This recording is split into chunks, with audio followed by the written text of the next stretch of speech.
Salut à tous, c'est 200 grammes. Installez-vous. Connaissez-vous l'histoire du hacker algérien Hamza Bendelaj? Ce jeune homme âgé aujourd'hui de 34 ans est né à Tizi Ouzou, en Grande Kabylie, en Algérie. Aussi connu sous le nom de code BX1, il crée Spice Ice avec son complice russe Alexander Androvitch Panin. Il crée donc un logiciel virus pour dérober des informations bancaires de 2009 à 2012. Le but, je vous le donne en mille, s'introduire dans les ordinateurs des banques ou des particuliers pour récupérer les mots de passe et les identifiants afin de vider leur compte en un seul clic. Oui, c'est possible, il l'a fait. Lui et son complice pouvaient amasser entre 10 et 20 millions de dollars. Il s'est notamment attaqué à plusieurs banques américaines et européennes. Dépensant sans compter l'argent détourné en menant la belle vie, il dépense en se finançant des voyages à travers le monde en première classe et en séjournant dans les plus beaux palaces. Mais ce n'est pas tout. Il est aussi surnommé le Robin des Bois des temps modernes, car il volait aux riches pour donner aux pauvres.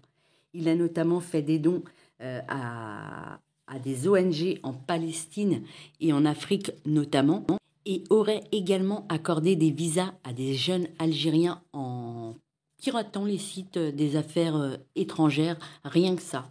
Il a été arrêté en Thaïlande le 8 janvier 2013 selon la police thaïlandaise. Il figurait parmi les 10 personnes les plus recherchées par le FBI à ce moment-là.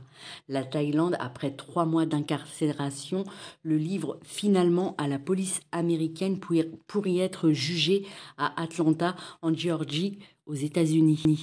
Il plaidera coupable le 26 juin 2015 lors de son procès.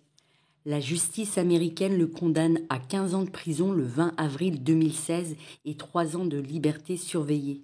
Des rumeurs d'une condamnation à mort ont circulé sur le net par un site tunisien qui a enflammé les réseaux sociaux en Algérie et ailleurs dans le monde, qui a soulevé un mouvement de solidarité auprès des jeunes Algériens par crainte de voir le jeune hacker condamné à la peine de mort. Jusqu'à ce qu'un tweet du gouvernement américain fait taire les rumeurs en précisant « Les crimes informatiques ne sont pas des crimes capitaux et ne sont pas punis par la mort ». Rappelons qu'Hamza était marié au moment des faits et avait un enfant.